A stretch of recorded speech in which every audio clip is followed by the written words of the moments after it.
बलियारपुर गांव के जंगल में पीलू चिड़िया दूध बेचने का काम करती थी। वो शंकर भगवान की बहुत बड़ी भक्त थी। पीलू के पास कुछ गाय थे और कुछ भैंसे थी। पीलू उनका बहुत ख्याल रखती थी और पूरी ईमानदारी के साथ बिना मिलावट के दूध बेचा करती थी। पीलू की एक बहुत अच्छी आदत थी। वो हर रोज दूध बेचने से पहले शिवलिंग पर दूध चढ़ाया करती थी। एक दिन पंडित हरिया पीलू से कहते हैं, बेटी पीलू, रोज शिव जी को दूध चढ़ाती है। ऐसी कौन सी मनोकामना है तेरी कि तू हर रोज ऐसा करती है? पंडित जी, मैं शिव जी को बिना स्वार्थ के, बिना कोई मन में इच्छा रखकर दूध से स्नान कराती हूँ। मुझे ऐसे करने से शांति का अनुभव होता है। लेकिन बेटी, तू तो बहुत गरीब है। मुश्किल से तेरे घर का गुजारा होता है और तेरी तो अभी शादी भी तो नहीं हुई है। मैं तो कहता हूँ शिव जी बहुत दयालु है। तू उनसे कुछ भी मांग सकती है। नहीं पंडित जी, मैं तो कुछ नहीं मांगूंगी। मैं गरीब हूँ तो क्या हुआ, एक गिलास दूध तो शिव जी पर चढ़ा ही सकती हूँ।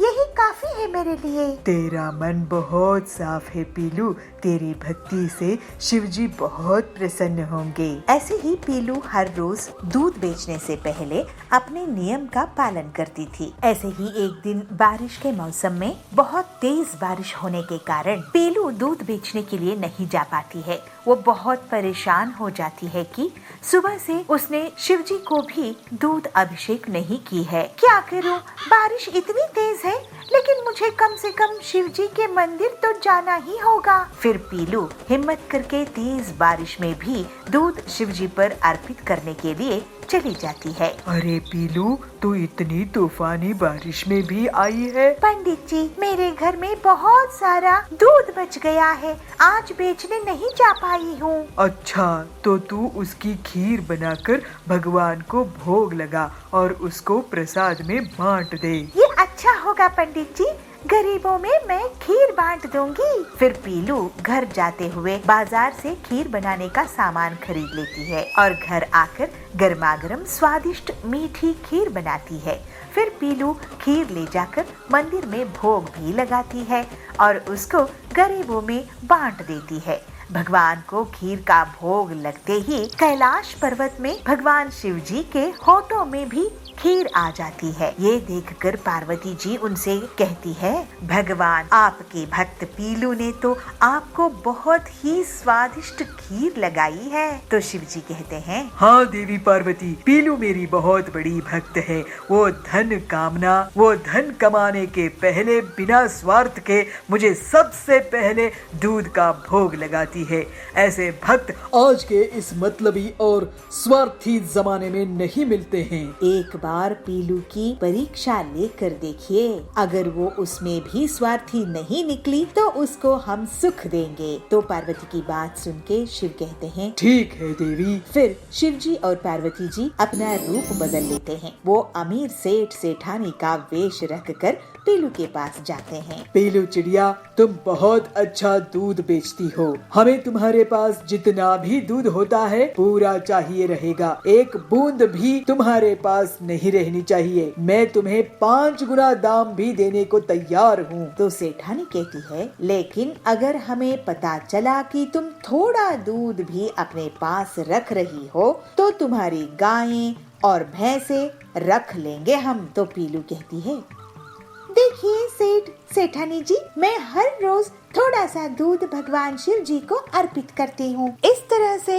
मैं आपको पूरा का पूरा दूध नहीं बेच सकूंगी। तो सेठानी कहती है, नहीं, हमें तो एक भी बूंद तुम्हारे पास नहीं छोड़नी है। पीलू बोलती है, मुझे माफ कीजिए, पैसों के लालच में मैं शिव जी को दूध देना बंद नहीं कर सकती। तो सेठ कहते हैं, लेकिन गरीब हो, तुम्हारे पास पैसे कमाने का ये एक मौका है। लेकिन पीलू उनकी नहीं मानती है और शिव जी और पार्वती जी दूर चले जाते हैं। फिर वो गरीब का भेष रख लेते हैं और पीलू और मंदिर के रास्ते में बैठ जाते हैं। तो गरीब कहता है, बेटी, तुम हमें कुछ खाने को दे सकती हो क्या? हम 5 दिनों से कुछ नहीं खाए हैं। पीलू बोलती है, जी मैं मेरे पास ये दूध है, मैं आपको ये दूध ही देती हूँ। मैं इसे शिवजी को अर्पित करने वाली थी। तो वो गरीब की बीवी कहती है, क्या इससे शिवजी बुरा नहीं मान जाएंगे? पीलू बोलती है, नहीं, वो हमारे दिल की बात जानते हैं। मैं अगर आप भूखों को छोड़कर उन्हें दूध दे दूंगी तो वो बुरा मान जाएंगे। तो गरीब कहता है, हमें ये दूध दे रही है तो देने दो। अगर भगवान नाराज होंगे भी तो इस पीलू पर होंगे ना। आप चिंता मत कीजिए, आप दूध पीजिए, इसे शिवजी का प्रसाद ही मानकर पीजिए। तभी शिवजी और पार्वती जी अपने असली रूप में आकर पीलू को दर्शन देते हैं। भगवान शिवजी, माता पार्वती जी, आप। पीलू उनके चरणों में गिर जाती है। बेटी पीलू, तुम हमारी परीक्षा में सफल रही। मांगो, क्या मांगना चाहती हो? बस आपकी भक्ति चाहिए और कुछ नहीं चाहिए। फिर शिवजी उसे आशीर्वाद देकर वहाँ से अंतर्ध्यान हो जाते हैं और पीलू का जीवन हमेशा के लिए सुखी हो जाता है। उसकी गरीबी दूर हो जाती है और वो हंसी खुशी भक्ति करके रहने लगती है। भोजपुर गांव के जंगल में पीलू अपने पति बबलू के साथ रहती थी। बबलू एक बढ़ई था और छोटे मोटे रिपेयरिंग के काम करता था। पीलू बांस से सजावटी सामान बनाती थी। उनकी कमाई ज्यादा नहीं होती थी। तो सुंदरी पीलू को कहती है, पीलू तुम बहुत सुंदर सजावटी सामान बनाती हो, लेकिन इसे जब कमाई ही नहीं होगी तो क्या मतलब इस काम का? तो पीलू कहती है, सुंदरी बहन, कमाई कैसे होगी जब मैं अकेले ही ये काम करूँगी? अगर इस काम की फैक्ट्री होती तो मैं अच्छे से कमाती। सुंदरी बोलती है, फैक्ट्री और वो भी हम जैसे गरीब लोगों की कैसे हो सकती है पीलू बहन? चलो मैं भी मजदूरी के लिए निकलती हूँ। रात में काम करके बबलू घर आता है तो पीलू बबलू से कहती है, बबलू जी, क्या आज आप मुझे पैसे देंगे? देखिए, घर की छत टूट रही है और दीवार भी तड़क गई है, इनको रिपेयर करवाना है। तो बबलू बोलता है, आज तो पैसे नहीं मिले पीलू, मैं कुछ दिनों में तुम्हें पैसे दे दूंगा। दूसरों के लिए काम करने से मुनाफा नहीं होता, क्योंकि लोग समय पर पैसे नहीं देते हैं।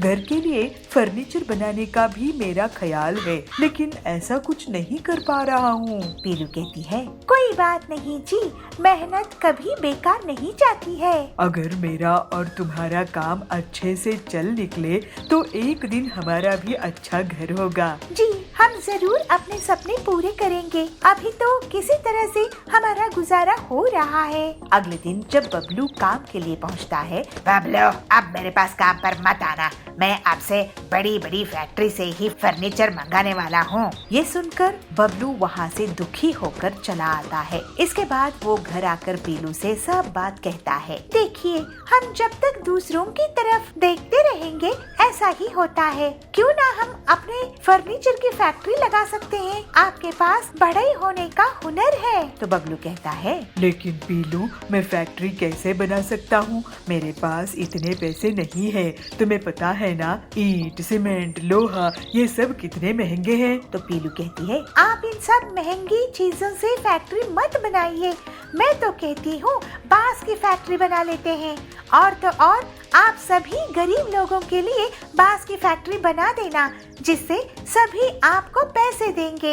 ठीक है पीलू, एक बार कोशिश करने में कोई बुराई नहीं है। अगली सुबह बबलू जंगल जाकर बांस काट कर लेकर आता है और उन बांस को अपने औजारों से आकार दे देकर उन्हें काट लेता है। फिर सभी अलग अलग साइज के टुकड़ों को वो जोड़ता है और उसे एक बिल्डिंग का आकार देने लगता है और 2 ही दिनों में वो एक फैक्ट्री तैयार हो जाती है। पीलू देखो, ये बांस की फैक्ट्री, ये तुम्हारे कारण ही बन पाई है। तुम अगर नहीं होती तो मैं कभी भी इस तरह से नहीं सोचता। ऐसी बात नहीं है जी, ये आपकी मेहनत का ही नतीजा है। अब हम ऐसी ही फैक्ट्रीज को बना बना कर बेचेंगे। सही कह रही हो पीलू, मैं अब लोगों से संपर्क करता हूँ। हम एक फैक्ट्री तुम्हारे लिए भी बनाएंगे, जिसमें तुम अपने बांस के सजावटी सामान बनाना। पीलू ये सुनकर खुश हो जाती है। फिर बबलू उस फैक्ट्री को दिखाने के लिए बहुत से लोगों को लाता है। तो हरिया कहते हैं, वाह, ऐसी बांस की फैक्ट्री तो मैंने कभी नहीं देखा। बबलू, तुम बहुत ही हुनर वाले हो। अब तुम मेरे साबुन की फैक्ट्री ऐसे ही तैयार करना। तो कड़क कहता है, मेरे कपड़े की फैक्ट्री को अगर तुम्हें इतने सस्ते दामों में बना सको तो बहुत बढ़िया रहेगा। मैं तुम्हें बांस की फैक्ट्री बनाने का ऑर्डर देता हूँ। और ऐसे ही बबलू बहुत मेहनत करके लोगों के लिए उनकी फैक्ट्रीज तैयार करने लगता है और बहुत मुनाफा कमाता है। और एक दिन वो पीलू के लिए एक फैक्ट्री बना देता है। बबलू जी, अब तो हमारी पूरी तकलीफ ही दूर हो गई है और अब मैं अपनी बांस की फैक्ट्री में सजावटी सामान बनाया करूंगी। और फिर इस तरह से बबलू और पीलू अपनी मेहनत से बहुत पैसे कमाने लगते हैं, तरक्की करते हैं। उनके घर की गरीबी हमेशा के लिए दूर हो जाती है और दोनों खुशी खुशी रहने लगते हैं।